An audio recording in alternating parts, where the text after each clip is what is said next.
안녕하십니까? 막 은혜가 넘치시죠? 제가 이 앞에서 이제 듣고 있다가 우리 성도님들 잠깐 보는데 유신숙 집사님이 넋을 잃고 쳐다보시는 우리 마음속에 막 서로를 사랑하고 싶은 마음이 가득해지시나요? 네. 우리 옆에 있는 분들을 많이 사랑해 주시기 바랍니다. 같이 하늘에 갈 사람들입니다. 우리가 조금 얼굴을 많이 익히지 못해서 낯설다 할지라도 오늘 찬양 들으시면서 더 사랑하는 교인들이 되었으면 참 좋겠습니다. 어떻게 저런 보배가 여기 있는지 모르겠습니다. 들을 때마다 항상 느끼는 건데, 야, 참 행복한 안식일이다 라는 생각들을 많이 하게 돼요. 매주 해줬으면 좋겠는데 그러면 또 안 되겠고 매주 하면 또 3040이 특창을 준비했는데 뺐으면 또 안 되니까. 네. 우리 김정아 집사님이 아까 얘기하실 때에 한 번으로 끝인다라고 얘기하지 않고 특창을 계속 하신다고 그랬으니까 조만간 또 올라와서 특창하지 않으실까. 제가 찬양을 들으면서 굉장히 놀랐던 것이 뭐냐면, 이렇게 여러 사람이 부르다 보면 소리가 이렇게 묻히는 경우들이 많거든요. 근데 이문호 집사님의 소리가 귀에 너무 쟁쟁하게 들리는 거예요. 와, 목소리가 정말 좋으시구나. 감사합니다. 제가 저도 나름대로 예전에는 노래를 좀 한다라고 했던 사람이에요. 그러다 보니까 음악에는 관심이 많은데 뭐 지금은 이제 다 이렇게 할 수가 없어갖고 잘 못하긴 하지만 이런 귀한 찬양을 들을 때마다 마음속에 큰 은혜를 받는 것 같습니다. 여러분, 이 그림을 보면서 어떠한 것이 보이십니까? 예? 누가 보이십니까? 네? 아기가 보이십니까? 어린 아기가 보이십니까? 또 다른 거 보이시는 분? 마녀. 예. 어떤 분들은 이 그림을 보면서 웬 할머님이 계시다라고 생각하시는 분들도 계실 것이고요. 그다음에 어떤 분들을 보시면서 굉장히 아리따운 젊은 여성이 다른 곳을 바라보면서 옆모습을 바라보는 아마 그런 느낌을 받으시는 분도 있을 겁니다. 여러분이 이 그림을 보시면 두 가지의 그림이 다 있습니다. 예. 정면으로 보이는 할머니의 이렇게 옆모습 속에서 이렇게 늙으신 모습과 또 저쪽 멀리를 바라보고 있는 아리따운 젊은 여성의 그 모습입니다. 이것은 이제 윌리를 찾아라 하는 그런 그림입니다. 아마 아시는 분들 계실 텐데요. 종이에 엄청나게 빽빽한 그림들이 있는데 이 그림 속에서 누구를 찾느냐면은 이 천사를 찾는 겁니다. 아기 천사를 찾는 겁니다. 그림이 뭐 잘 안 나와서 안 보이시기도 할 것 같고요. 또 멀어서 잘 안 보이실 것 같기도 합니다. 근데 이 그림 가운데 천사가 어딘가에 있습니다. 아기 천사가 어딘가에 지금 서 있습니다. 찾으신 분 계신가요? 제가 이 그림을 여러 번 보여드렸지만 찾으신 분은 한 번도 못 봤습니다. 저도 못 찾았기 때문에 잘 못 찾습니다. 네? 얘 말고 쟤 말고 예. 제가 보여드린 사진 말고 그 똑같은 천사가 이 그림 가운데 어딘가에 있습니다. 김희경 씨님 찾으셨나요? 잘 못 찾으시겠죠. 정말 찾기 힘들어요. 근데 자세히 보면 어디에 있냐면 여기에 있습니다. 보이시죠? 네, 보이시죠? 거기에 아기 천사가 있습니다. 네. 여러분, 제가 이제 이 검은 그림을 지웠어요. 이제 그 다음에 제가 다시 한번 묻습니다. 아기 천사가 어디 있을까요? 물어보면 여러분 어디인지 아실까요? 네, 알 수 있습니다. 딱 이제 이 그림만 보여드리면 아기 천사 저기에 있어요 라고 다들 대답하실 수 있습니다. 왜 그럴까요? 아까는 몰랐는데 지금은 왜 대답하실 수 있을까요? 지금 똑같은 그림을 보여드렸어요. 근데 왜 아까는 전혀 못 찾고 지금은 보시자마자 아기 천사가 어딘지 딱 알아보실까요? 알기 때문에 그렇죠. 네. 그래서 누군가 이렇게 말했습니다. 아는 만큼 보인다고. 내가 알기 때문에 보이는 겁니다. 모르면 전혀 보이지 않는데 내가 무언가 알기 때문에 그것이 하나하나 보이기 시작하는 겁니다. 그래서 이 그림이 작아져도 여러분 보시면 아 할머니가 있네, 아리따운 처녀가 있네 보면서 아 저쪽 한 윗부분에 아기 천사가 있네, 이 그림의 사이즈와 상관없이 여러분들은 아시기 때문에 이 모든 것들이 그냥 다 보입니다.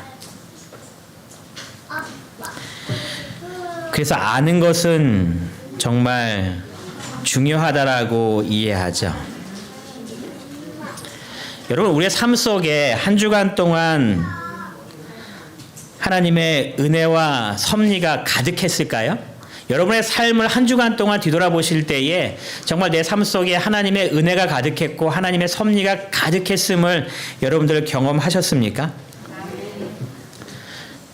우리가 하나님께서 내 삶 속에 항상 동행하고 계심을 우리가 알고 또 그 동행하심이 어떻게 나에게 다가왔는지를 알 수 있다면 여러분은 매 순간마다 하나님한테 감사하는 시간을 보냈을 겁니다. 근데 우리가 때때로 그것이 보이지 않는 이유는 뭘까요? 내가 그것을 모르기 때문에 그렇습니다. 하나님께서 내게 분명히 다가와 계신데 그 다가오신 하나님을 모르고 있는 겁니다.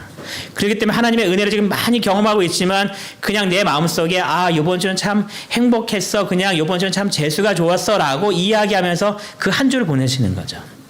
그런데 하나님을 아는 사람들은 그런 경험을 할 때마다 아 지금 하나님께서 내게 다가오셨구나 하고 하나님을 발견하게 되는 겁니다.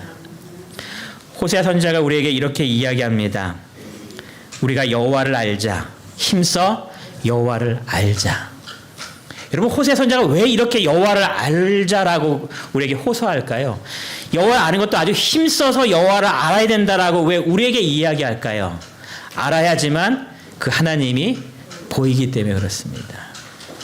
여러분의 삶 속에 하나님의 은혜가 가득 채워지고 있는데 내가 그 하나님을 알지 못하기 때문에 그 은혜를 은혜로 느끼지 못하고 그냥 하루하루를 살아가고 있기 때문에 그렇습니다.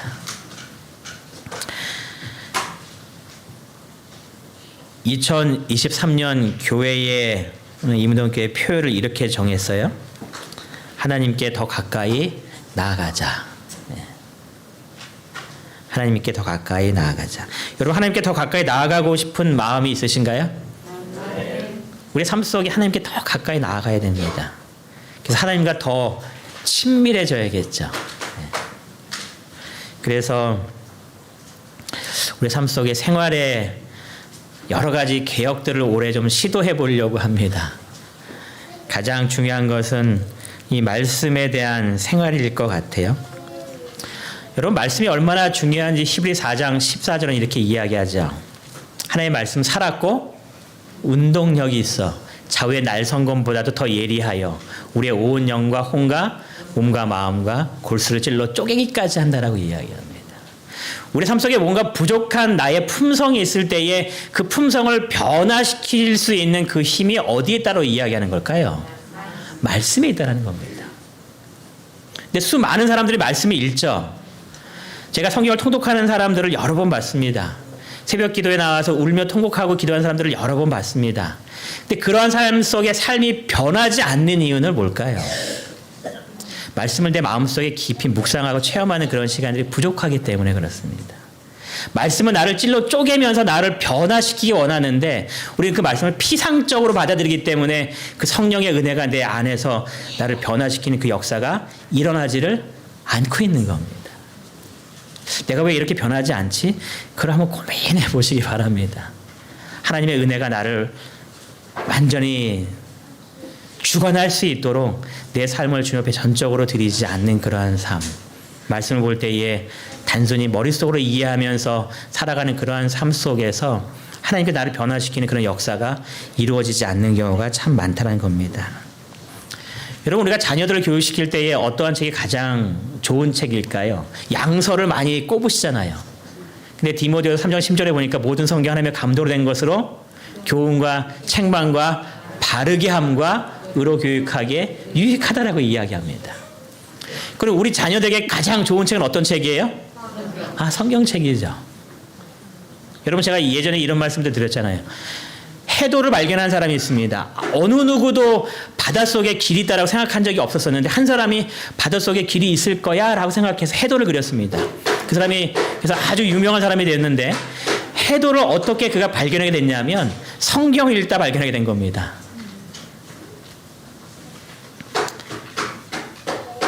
우리의 삶 속에 말씀이 참 중요합니다.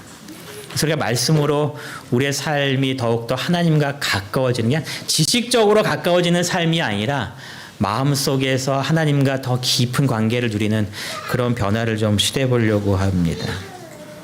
또 기도하는 삶 속에서 우리의 기도가 응답받는 그러한 체험이 중요할까요? 여러분 하나님 감사합니다. 그런 기도 생활 참 중요하지만 내 삶 속에서 내가 기도하는 그 기도들이 응답받고 경험되는 그런 기도의 체험을 하는 것은 정말 중요합니다. 그래서 그러한 기도의 변화들을 좀 시도해 보려고 하고요. 예배에 우리가 철저하게 주님께 내 모든 것들을 드리는 예배 생활의 변화를 좀 시도해 보려고 해요. 히브리서에 보면 이렇게 이야기합니다. 모이기를 피하는 어떤 사람들의 습관과 같이 하지 말라고 이야기합니다. 그날이 올수록 더욱 모여야 한다라고 이야기하죠. 여러분 그날이 가까이 왔나요? 그러면 뭘 하라는 이야기일까요? 히브리 10장 25절에 보니까 그날이 임하기를 간절히 바라보고 그날이 온 것을 보면 더욱 열심히 모이자라고 이야기합니다. 여러분 우리가 하나님 앞에 예배드리는 것이 중요한가요? 중요한 겁니다. 여러분들이 교회에 나오시든지 아니면 형편상 집에서 예배를 드리시든지 예배에 내 자신을 주님 앞에 바치는 시간은 상당히 중요한 겁니다. 예배는 그냥 보는 것이 아닙니다.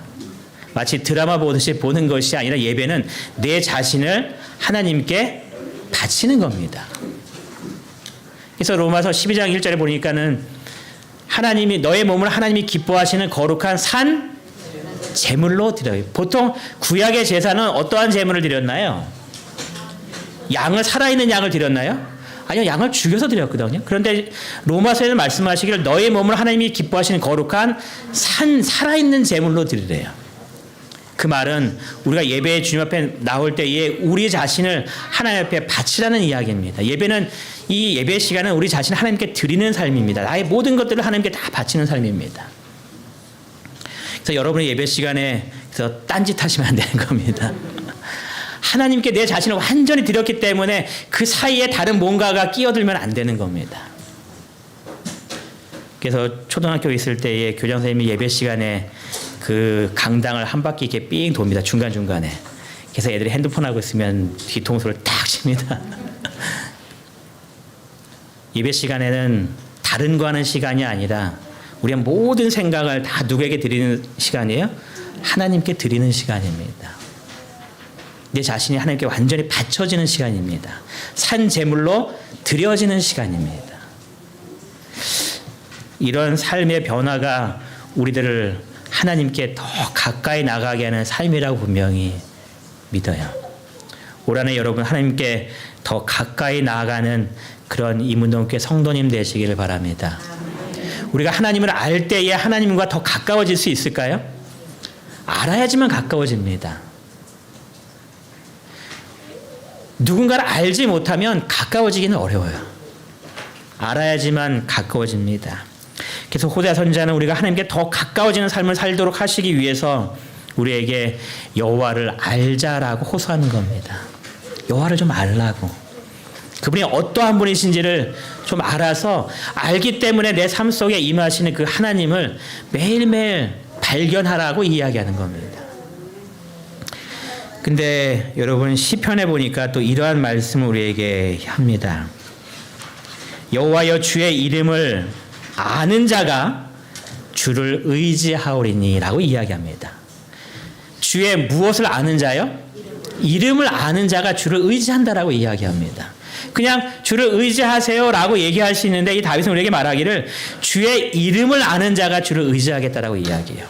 왜냐하면 주의 이름에는 그 하나님의 이름에는 하나님을 알게 하는 우리에게 주어지는 하나님의 모습이 담겨 있기 때문에 그렇습니다. 그래서 하나님의 이름을 안다라는 것은 단순히 유신숙 그 이름을 안다라는 것이 아니라 그가 어떠한 존재인가를 내가 깨닫게 되었다는 뜻입니다. 그러니까 그를 하나님을 의지하게 된다는 이야기입니다. 어떤 분이신지를 알기 때문에.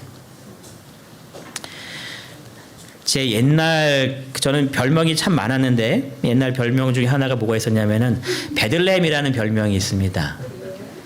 예, 굉장히 거룩해 보이는 그 별명이죠. 제가 그 별명을 왜 받았을까요? 예?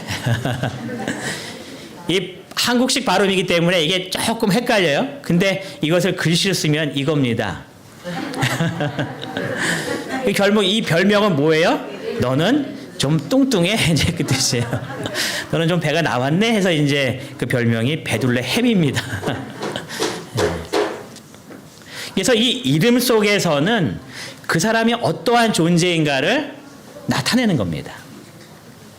성경상에 등장하는 이름들을 우리가 그냥 부를 것이 아니라 그 이름 속에 담겨져 있는 의미와 뜻이 있습니다. 특별히 하나님의 이름 속에는 더 그것이 강합니다. 이것이 아담이라는 이름입니다. 여러분 그 아이들이 장난할 때 신경 안 쓰셔도 돼요. 교회에 아이들이 소리를 낼 수 있다는 것은 교회의 축복입니다. 여러분들 아이가 울거나 떠들거나 돌아다니거나 할 때에 마음속으로 하나님께 감사합니다 이렇게 하셔야지 쟤 왜 이렇게 시끄럽게 이렇게 하시면 안 돼요. 예. 좀 있으면 이제 김한희 목사님 넷째 아이가 오면 그 아이가 막 귀에서 울 때에 야 하나님께서 우리에게 복 많이 주셨구나 이렇게 생각하셔야 됩니다. 예. 그래야지 산모들이 이렇게 어머니들 올 때에 불편하지 않으시고 또 그래야지만 이 교회가 미래의 일꾼으로 가득 차니까 애가 좀 이렇게 그래도 눈치 주지 마시고 이렇게 더 이뻐해 주시면 좋겠어요. 여기에는 이 히브리어가 이 아담이라는 글자입니다. 히브리어는 우리가 읽는 것과 반대로 읽어요. 이 아담의 이름의 뜻은 그냥 너의 이름이 아담에서 아담이라는 이름의 뜻도 있지만 이 아담이라는 이름 속에서는 그 사람이라는 뜻도 가지고 있습니다. 그래서 아담이라고 얘기하면 인류, 사람, 살아있는 존재를 이야기할 때가 많이 있습니다. 그래서 예수님을 이야기할 때도 예수님은 마지막 아담이라고 이야기하죠. 그래서 인류를 대표하는 그런 이름입니다. 그런데 이 아담과 또 비슷한 이름이 있는데 이것이 아담아라는 이 단어입니다. 하나님께서 아담아하고 부르셨기 때문에 이 아담아라는 말이 나왔을까요? 이게 다른 뜻입니다. 이 아담아라는 뜻은 흙이라는 뜻입니다. 그래서 이 아담이라는 단어 속에서 이 아담아라는 단어가 등장했다라고 이해합니다. 아담이 원래 뭐였어요? 흙이었거든요. 너는 흑인이라고 얘기하잖아요. 물론 이 흑이라는 단어가 아담아를 사용하지 않았지만 다른 단어를 사용했지만 이 아담이라는 뜻은 이 흙에서 왔다라는 뜻으로서 이 아담을 이야기합니다. 여러분 하나님께서 이름을 지어주려면 좀 예쁜 이름을 지어주지 왜 너는 흙이야 이런 이름을 지어줬을까요? 네? 이 김한희 목사님도 넷째 딸 낳았을 때의 이름을 고민하면서 이쁜 이름을 지어준 거잖아요. 너는 지혜롭고 아름다운 아이가 되어라 해서 이제 지아가 됐잖아요. 여러분 자녀가 태어났을 때에 너는 흙이야 이렇게 지어줄 부모가 있겠습니까? 없겠습니까? 하나님께서 이름을 지어줄 때 좀 아주 예쁘고 누가 들었을 때도 야 정말 좋은 이름 이거 했으면 참 좋겠는데 하나님께서 지으신 다음에 너는 아담이야 너는 흙이야 이렇게 얘기하셨습니다. 하나님께서 그 이름을 지어주신 이유를 이렇게 설명합니다. 하나님께서 인간을 지으실 때에 흙으로 사람을 지으시고 생기를 그 코에 불어 넣으셨다라고 되어 있죠. 하나님께서 너는 내가 없으면 존재하지 않는 거야 라고 이야기하는 겁니다. 너에게 나는 절대적으로 필요한 존재라고 알려주는 겁니다. 넌 내가 없으면 내가 너에게 불어준 생기가 없으면 뭐라는 거예요?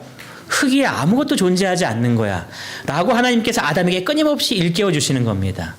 나는 하나님이 있을 때에 존재할 수 있는 사람이구나. 하나님 없으면 나는 아무것도 아니구나 하는 것들을 계속해서 깨닫게 하시는 겁니다. 그러니까 아담이라는 이름이 좋은 뜻인가요? 좋은 뜻입니다. 나는 하나님이 있어야 되는 존재라는 것을 끊임없이 기억하게 만들어주기 때문에 이렇게 이름 속에서는 특별한 의미가 있습니다. 오늘 우리가 오늘부터 하나님의 여러 이름들을 좀 살펴보려고 합니다. 성경에 하나님에 대해서 등장했을 때에 여러 모습으로 그 하나님을 부릅니다. 그래서 그 모습들을 통하여서 하나님이 어떠한 분이신지를 우리에게 하나하나 설명해 주는 겁니다. 그냥 하나님의 이름 하나로 부를 수 있지만 이렇게 나타나셨을 때, 이렇게 나타나셨을 때, 이렇게 나타나셨을 때에 그 하나님의 이름을 다르게 부르면서 하나님이 어떠한 능력으로 내게 임하신지를 다양한 모습으로 보여주는 겁니다. 아마 꽤 오랜 시간 동안 그 이름을 공부할 것 같은데요. 오늘은 첫째 시간으로 엘 샤다이라는 하나님의 이름을 우리가 같이 보려고 합니다. 다 같이 창세기 17장 1절에 있는 말씀을 보시겠습니다. 창세기 17장 1절 찾으신다면 우리 다 같이 한 목소리로 읽도록 하겠습니다. 창세기 17장 1절에 있는 말씀입니다.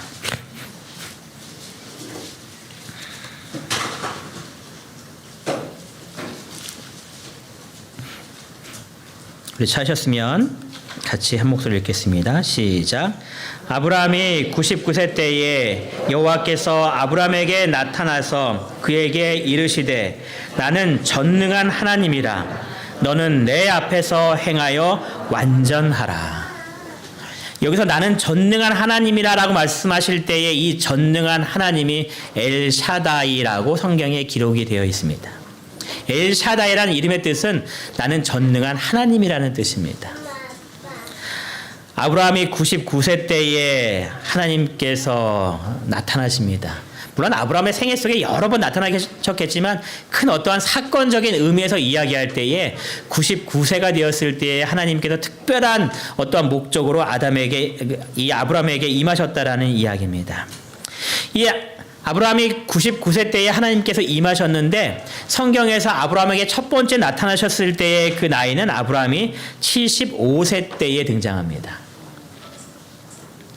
그리고 이제 아브라함이 하나님의 명령을 듣고서 이제 떠나는 그런 과정 속에서 그 하나님이 여러 번 임하시는데 성경의 나이로만 계산하면 아브라함이 86세가 되었을 때에 하나님께서 또 이제 아브라함에게 나타나시는 장면이 등장합니다. 물론 그 이전에 몇 번 더 있는데 나이로만 계산했을 때에 이렇게 75세 때에 86세 때에 그리고 99세 때에 등장하십니다. 이 86세 때에 등장한 것은 이스마엘 탄생 때에 나타나신 모습이었습니다. 그 전에 하나님께서 2번 정도 더 이 아브라함에게 나타나셨다라는 이 성경의 기록이 있습니다. 그래서 이 이스마엘을 낳기까지 하나님께서 한 4번 정도 이 아브라함에게 나타나시는 그 모습이 등장하는데요. 제일 먼저 나타났을 때의 장면이 창세기 12장 1절과 2절입니다. 하나님께서 아브라함에게 말씀하시죠. 너의 고향을 떠나라고 말씀하십니다. 그리고 내가 내게 지시할 땅으로 가라라고 이야기하세요. 그러면서 하나님께서 뭐라고 그에게 약속하셨냐면 2절에 내가 너로 무엇을 이루어 주시겠대요? 큰 민족을 이루어 주시겠다라고 약속하십니다. 그 약속을 믿고 아브라함이 이제 그 고향을 떠나게 됩니다. 이때 아브라함의 나이가 75세라고 성경이 기록합니다. 근데 여러분 이때의 아브라함에게 아들이 있었을까요? 없었을까요? 아브라함에게 자녀가 없었습니다. 그런 가운데 하나님께서 너로 큰 민족을 이루겠다라는 이 말씀은 무슨 약속일까요? 너에게 자녀를 주겠다는 약속입니다. 자녀가 없는데 어떻게 큰 민족이 이루어지겠어요? 그래서 첫 번째 하나님께서 아브라함에게 너에게 아들을 줄게 하신 약속이 바로 창세기 12장에 나오는 약속입니다. 너로 큰 민족을 이루게 해줄 거야. 내가 너에게 자녀를 줘서 그 자녀를 통하여서 큰 민족을 이루게 하는 축복을 너에게 주실 거야 라고 하나님께서 아브라함에게 아들에 대한 약속을 하신 겁니다. 그 약속을 가지고 이제 떠납니다. 그런 가운데 뭐 여러분 아시는 대로 롯과 막 관계 속에서 롯이 떠나고 혼자 남았을 때에 하나님께서 그에게 다가오시는 모습이 있죠. 그러면서 하나님께서 그에게 뭐라고 약속하시냐면 내가 내 자손이 땅에 무엇같이 하겠다고요? 티끌 같게 많도록 주시겠다라는 약속을 하십니다. 아직 자녀가 없는데 하나님께서 두 번째 또한 자녀에 대한 약속을 하는 겁니다. 내 자손이 땅에 티끌 같게 되겠다고. 엄청나게 많겠다라는 뜻이죠. 땅에 티끌을 여러분 셀 수가 있겠습니까? 못 센단 말이에요. 엄청나게 수많은 자녀가 너를 통하여서 이제 이루어줄 거야 하는 그 자녀에 대한 축복을 두 번째로 약속하십니다. 이 아브라함이 이 말씀을 들으면서 하나님께서 내게 자녀를 주실 거야 하는 기대감 속에서 또 하루하루를 살아갑니다. 뭐 얼마의 시간이 지나지 모르지만 또 한참 동안 시간이 지났을 때 하나님께서 그에게 또 한 번 등장하세요. 그때 아브라함이 하나님께 이렇게 말했습니다. 하나님, 나는 자식이 없사오니 나의 상속자는 이 다메섹 사람 엘리에셀입니다 라고 말합니다. 내가 길렀던 그 하인 중에 한 사람이었는데 너무 착실하니 이 사람이 내 상속자가 되면 될 것 같습니다 라고 하나님한테 이야기합니다. 왜냐하면 하나님께서 아직 나에게 씨를 안 주셨기 때문에 하나님 때문에 자녀가 없으니 나는 이 사람을 양자로 삼을래요 라고 이야기합니다. 그때 하나님께서 그에게 뭐라고 말씀하시냐면, 그 사람이 내 상속자가 아니라 누가 상속자가 된다고요? 내 몸에서 날 자가 내 상속자다. 내가 너에게 줄 자녀는 그냥 주변에 있는 착한 사람을 내 양자로 삼는 것이 아니라 너를 통해서 자녀가 태어날 거다라고 하나님께서 그에게 이야기하십니다. 그리고 하나님께서 밤중에 이 아브라함을 데리고 나가십니다. 그리고 하늘을 쫙 보여주시죠. 뭐 지금 하늘을 봐는 뭐 별 볼 일이 별로 없지만 아주 어둡고 그 공기 좋은 곳에 가면 여러분 밤하늘을 봤을 때 지금도 별이 많을까요? 지금도 엄청나게 많다라고 이야기해요. 저도 지금 가고 싶은 곳 중에 하나가 무주 그쪽에 가면 그 반딧불 축제가 하는 곳이 있는데 거기에 우리나라에서 제일 많은 별을 관측할 수 있는 장소라고 이야기하더라고요. 하나님께서 그 하늘을 보여주신 겁니다. 엄청나게 빽빽한 별들이 하늘에 가득 차 있는 겁니다. 그리고 하나님께서 그에게 이렇게 말씀하십니다. 또 그에게 이르시되 내 자손이 이와 같으리라. 전에는 땅에 티끌처럼 많겠다고 말씀하셨는데 이번에는 하늘의 별을 보여주면서 야, 너 저 별 셀 수 있겠니? 라고 물어보시면서 셀 수 없지. 엄청나게 많은 별이 있지. 너의 자손이 이와 같을 거야 라고 이야기하죠. 아브라함이 이 말씀을 듣고 어떻게 반응했는가 같이 읽겠습니다. 시작. 아브라함이 여호와를 믿으니 여호와께서 이를 그의 의로 여기시고. 여러분, 아브라함처럼 여호와를 믿으시기 바랍니다. 아브라함이 그 하나님께서 하신 이야기를 듣고서 내 자녀가 하늘의 별처럼 많을 거야. 그 이야기를 그냥 단순하게 믿는 겁니다. 여러분, 하나님의 마음이 이 아브라함을 보면서 얼마나 흐뭇해하셨을까요? 오랜 시간이 지났지만 아들이 없을 때에 아유 하나님 될까요? 이렇게 하지 않고 하나님께서 이야기하실 때에 그 이야기 자체 그대로 그냥 믿었습니다. 여러분, 여러분의 자녀들에게 무언가 얘기해 줬을 때에 왜 그래? 그건 어떻게 된 건데? 하고 질문하지 않고 그냥 받아들일 때 그 아이가 더 이쁠까요? 애들 키우면서 애들의 말 속에 뭐가 많아지냐면 왜? 그 말이 굉장히 많아져요. 전에는 이렇게 해 그러면은 네 그랬는데 그래서 예뻤는데 좀 크면 왜? 이렇게 자꾸 얘기한단 말이에요. 여러분, 아브라함처럼 여호와를 믿는 신앙의 삶을 살게 되시기를 간절히 바랍니다. 가나안에 도착한 지 이제 10년이 되었습니다. 이제 11년째가 돼가고 있습니다. 근데 여전히 뭐는 없는 거예요? 아들은 없는 겁니다. 지금 그 약속을 계속 기다리고 있는데 그 약속이 10년 동안 아직도 이루어지지 않고 있는 겁니다. 그때에 사라가 이렇게 제안하죠. 여호와께서 내 출산을 허락하지 아니하셨다라고 이야기하죠. 근데 하나님께서 분명히 말씀하시기를 너를 통해서 아들이 태어난다고 말씀하셨으니 방법이 있는 거예요. 그렇죠? 나는 아닌 것 같으니 누구면 된다라는 거예요? 내 여종이면 되겠다라고 제안을 하는 겁니다. 내가 혹 그로 말미암아 자녀를 얻을까 하노라 하고 이게 아브라함에 얘기합니다. 그리고 그 다음 구절에 보니까 아브라함이 누구의 말을 들어요? 사레의 말을 들었다라고 기록합니다. 아브라함이 누구의 말을 들어야 할까요? 하나님의 말을 들어야 되는데 사레의 말도 들어보니까 그것도 그럴듯한가요? 분명히 그렇게 해서 아들을 낳으면 나를 통해서 난 건 분명히 맞잖아요. 그러니까 그 말을 들으면서 그 말도 일리가 있는 것 같아 라고 이제 아브라함이 인정하고 결국 그 자녀인 이스마엘을 탄생하게 됩니다. 이 사건에 대해서 부자 선지자는 이렇게 이야기합니다. 아브라함은 아들을 주시라는 약속을 의심 없이 받아들였으나 아브라함은 전혀 의심하지 않았다고 되어 있습니다. 정말 하나님의 약속이 이루어질 것을 그의 마음속에 간직하고 있었습니다. 그런데 문제는 하나님께서 그 정하신 시간과 방법대로 당신의 말씀을 성취시키도록 기다리지 않았다는 겁니다. 하나님께서 계획하신 시간이 있고 하나님께서 정하신 방법이 있는데 아브라함은 그 시간과 방법을 하나님의 시간과 하나님의 방법에 맞춘 것이 아니라 누구의 시간과 누구의 방법에 맞춘 거예요? 자신의 시간과 자신의 방법에 맞춘 겁니다. 그것이 잘못이었다는 이야기죠. 전혀 의심 없었기 때문에 아브라함의 믿음에 훌륭한 것은 분명히 맞지만 그 믿음을 실천하는 과정 속에서 무언가 잘못된 정보가 들어가기 시작한 겁니다.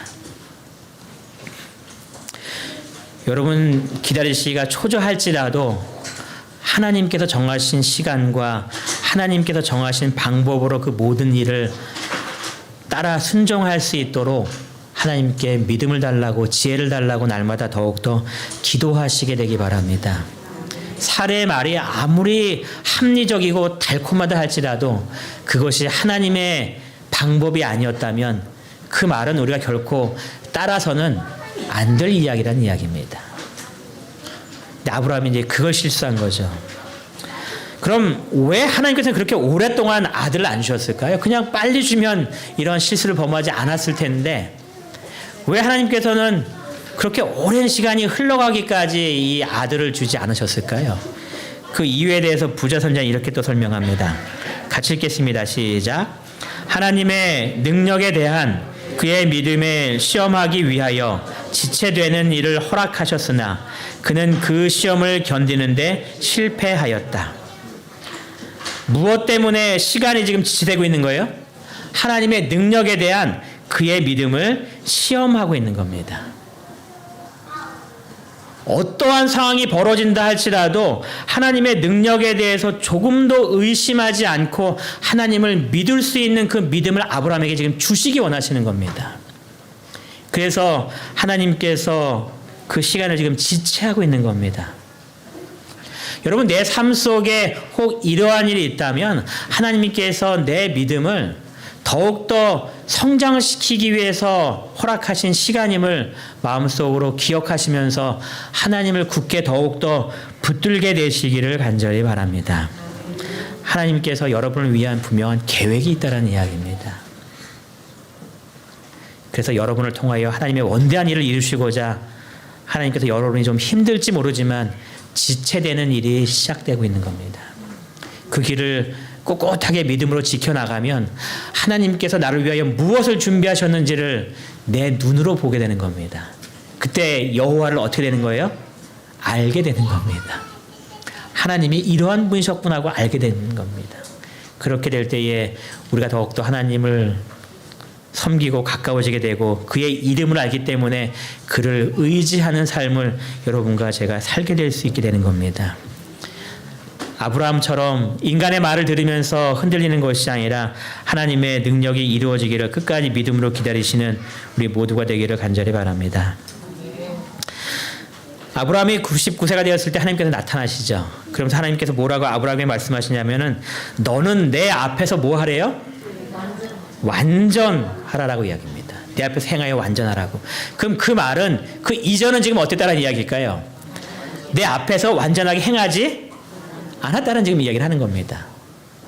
지금 이스마엘의 실수에 대해서 이야기하는 거죠.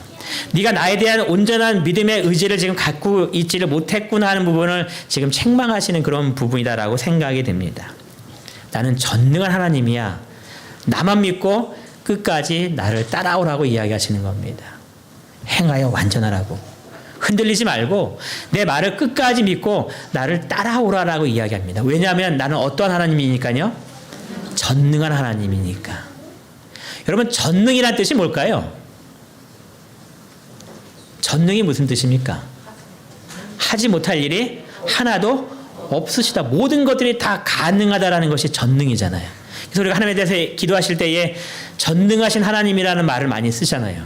그럴 때 우리가 쓰는 이 히브리 말로 표현하면은 엘 샤다이라고 여러분이 계속 부르시고 계신 겁니다. 전능하신 하나님, 엘 샤다이 하나님.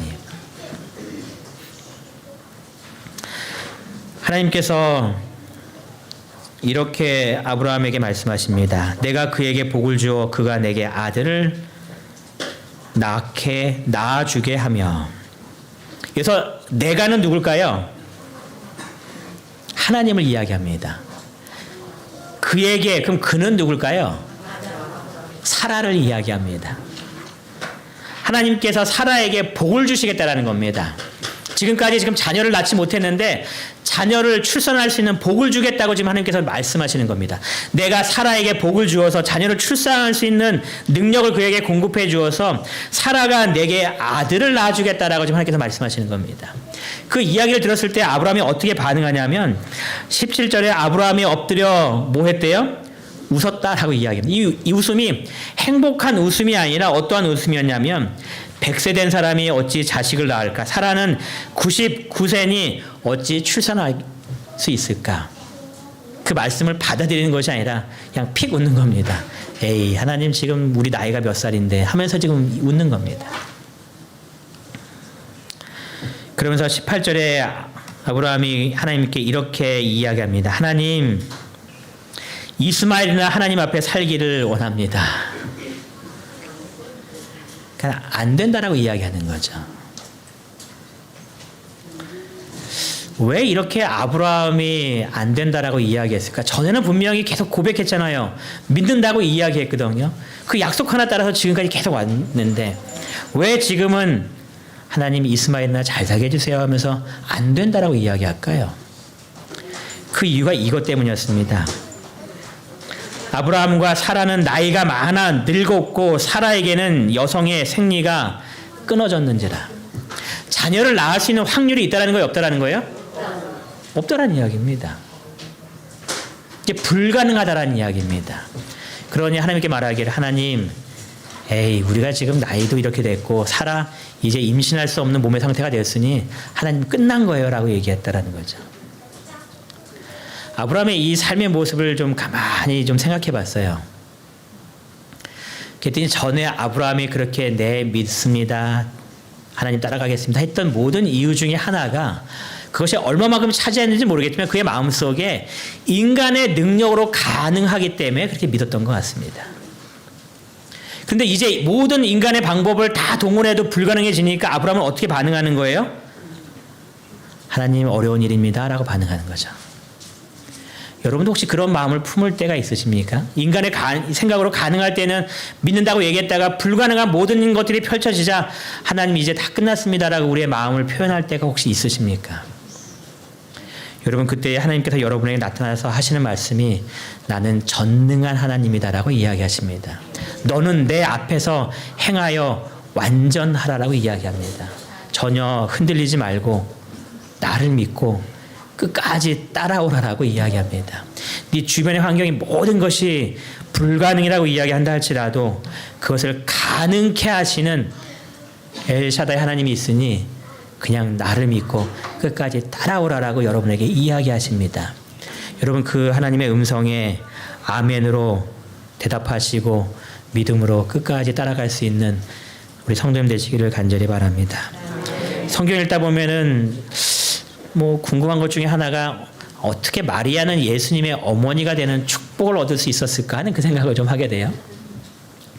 왜냐하면 유대인들의 꿈은 메시아 탄생일 뿐만 아니라 여성들의 꿈은 나를 통해서 메시아가 탄생하는 거였습니다. 여성들은 항상 그것을 고대했습니다. 왜냐하면 메시아가 태어날 건데 메시아가 나를 통해서 태어났으면 좋겠다는 꿈을 계속 갖고 있습니다. 그런데 마리아라는 여성이 택함을 받죠. 어떻게 마리아는 이렇게 택함을 받을 수 있었을까? 여러분, 마리아의 삶을 보면 그렇게 뭐 넉넉하거나 뭐 그런 아주 삶의 모습은 분명히 아닌데 어떻게 하나님께서 그를 선택하셨을까?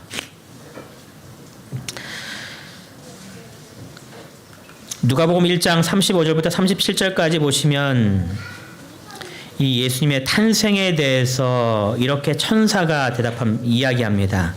성령이 내게 임하시고 지극히 높은 이의 능력이 너를 덮으시리니 이러므로 나실 바 거룩한 이는 하나님의 아들이라 일컬어지리이다. 이때에 마리아는 결혼을 한 상태인가요? 안 한 상태인가요? 안 한 상태였습니다. 그런데 어떻게 아들이 태어날지에 대해서 천사가 설명하는 겁니다. 성령이 내게 임하시고 지극히 높으신 이의 능력이 너를 덮으시기 때문에 메시아가 너를 통하여 탄생하실 것이다 라고 이야기합니다. 그리고 37절에 그에게 이렇게 확신을 주시죠. 같이 읽겠습니다. 37절 시작. 대저 하나님의 모든 말씀은 능하지 못하심이 없느니라. 천사가 마리아에게 이 이야기를 하는 겁니다. 대저 하나님의 모든 말씀은 능하지 못하심이 없느니라. 여러분 이 말씀을 굳게 붙드시기 바랍니다. 하나님의 말씀은 능히 하지 못할 일이 하나도 없기 때문에 하나님의 능력이 내게 임하셨으니 네가 아들을 출생시키는 거 그거 불가능한 일이 아니라고 이야기하는 겁니다. 여러분 천사가 이렇게 모든 것들을 다 설명했을 때 마리아의 반응이 어땠을까요? 이 마리아의 반응 때문에 하나님께서 마리아를 선택하신 것 같아요. 같이 읽어보겠습니다. 시작. 마리아가 이르되 주의 여정이 오니 말씀대로 내게 이루어지리이다 하매 천사가 떠나가니라. 지금 마리아가 어떻게 반응하고 있어요? 주의 말씀대로 내게 이루어지리이다. 그가 모든 것들을 이해할 수 없었지만 그가 한 가지 붙들고 있는 것은 주의 말씀대로 이루어진다라는 확신이었습니다. 여러분 마리아가 예수의 어머니로 택함 받을 만했나요? 정말 택함 받을 만한 사람입니다. 인간의 모든 삶 속에서 또 과학적인 모든 방법을 다 동원해도 이해시킬 수 없는 그러한 이야기였지만 이 마리아는 주의 말씀이기 때문에 말씀대로 내게 이루어지겠다라는 그 믿음을 가지고 주님 앞에 지금 나아가고 있는 겁니다. 여러분도 마리아처럼 이렇게 대답할 수 있는 성도님들 되시길 바랍니다. 주의 말씀은 능히 하지 못할 일이 없다는 것을 분명히 깨닫고 주의 말씀대로 내 삶 속에 이루어지겠다고 말씀을 붙들고 사는 삶. 여러분 예수님 하나님께서 하나님의 능력으로 마리아를 통하여서 예수님이 탄생시키게 하는 일이 어려웠을까요? 쉬웠을까요? 이거는 일도 아닌 겁니다. 여러분 하나님께서 지구를 창조하실 때 어떻게 창조하셨나요? 하나님이 가라사대 빛이 있으라 하시니 뭐가 있어요? 빛이 있는 겁니다. 하나님께서는 이 모든 것들을 창조하실 때에 말씀으로 창조하셨다라고 성경이 기록합니다. 힘들지 않았던 그런 일을 이야기합니다. 사람들이 여리고를 만납니다. 여리고 성은 난공불락의 성이라고 이야기하죠. 결코 무너뜨릴 수 없는 그런 성이었습니다. 그래서 여리고 성 안에 있는 사람들도 문을 굳게 닫아버린 이유가 문을 닫아버리면 어느 누구도 이 성을 점령할 수 없다는 확신이 있었기 때문에 그렇습니다. 식량도 이미 다 확보해 놨습니다. 지칠 거는 누가 지쳐요? 여리고 성 밖에 있는 이스라엘 백성들이 지칠 겁니다. 지치면 돌아가겠지 하고 문 성문을 다 닫아버린 겁니다. 어느 누구도 이 여리고 성을 들어올 수 없습니다. 이스라엘 백성도 그것을 분명히 알았습니다. 저거는 무너뜨릴 수 없는 성이야. 우리가 싸워봐도 저거 가능성이 없는 성이야. 그때 하나님께서 이렇게 우리에게 이야기하시는 겁니다. 잠깐 눈을 들어 어디를 보라고요? 하늘을 보라고. 여리고 성보다 더 능력 있으신 누가 지금 모든 것들을 주관하신 것을 보여주는 거예요? 하나님이 계심을 보여주는 겁니다. 나는 전능한 하나님이라고. 네가 하지 못하는 수많은 일들을 만났을 때에 여리고 같은 그런 일들을 만났을 때에 나의 이름을 기억하라고 이야기하는 겁니다. 나는 전능한 하나님이다. 엘샤다이 하나님이다라고 우리에게 이야기하는 겁니다. 여러분 이 이름을 기억하시고 이 이름을 붙들고 하나님께 항상 기도하시기 바랍니다. 여러분의 삶 속에 하나님의 능력이 필요할 때에 엘샤다이 하나님을 이름을 부르는 겁니다. 하나님 전능하신 하나님, 내 삶 속에 그 하나님의 전능함을 보여달라고. 또 하나님께서 내 삶을 인도하실 때에 주님께서 말씀하신 대로 너는 내 앞에 행하여 완전하라고 하는 것처럼 우리의 마음속에 흔들리는 일들이 주변에 많이 생길 때에 우리의 귀가 세상적인 음성을 들으면서 그것을 따라가는 것이 아니라 하나님의 말씀만을 굳게 붙들고 말씀만 가지고 앞으로 나아가서 주님께서 우리의 삶 속에 큰 축복으로 인도하실 때까지 흔들리지 않고 끝까지 승리하시는 우리 모든 성도님 되시길 바라면서 오늘 말씀을 마치겠습니다.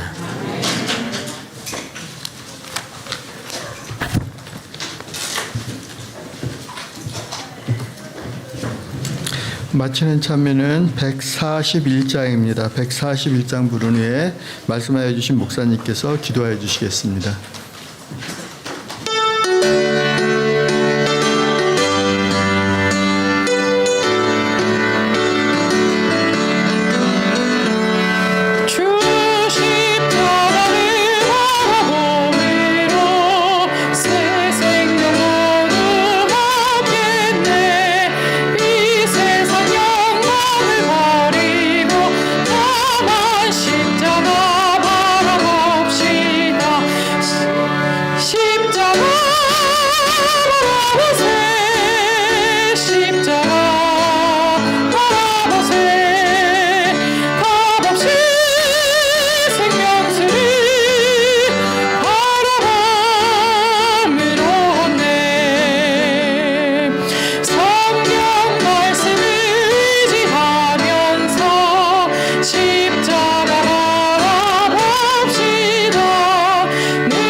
저희를 사랑하신 하나님 아버지, 오늘 하나님의 이름을 저희들에게 알려주시니 감사를 드리옵나이다. 나는 전능한 하나님이라고 말씀하셨습니다. 저희들의 삶 속에 그 하나님을 믿도록 믿음을 허락하여 주시옵소서. 저희들의 마음 속에 그 하나님을 굳게 믿어 주님께서 말씀하신 대로 하나님 앞에 행하여 온전하게 사는 주님의 자녀 될 수 있도록 축복하여 주시옵소서. 세상의 음성이 저희들에게 들릴 때에 저희들의 마음이 흔들리지 아니하고 엘샤다이 대신 전능하신 하나님만 굳게 붙잡으며 믿음으로 끝까지 나아갈 수 있는 저희가 되도록 축복하여 주시어서 믿음 안에서 끝까지 승리하는 주의 백성 되도록 인도하여 주시기를 저희를 사랑하시는 예수님의 이름으로 기도드리옵나이다. 아멘.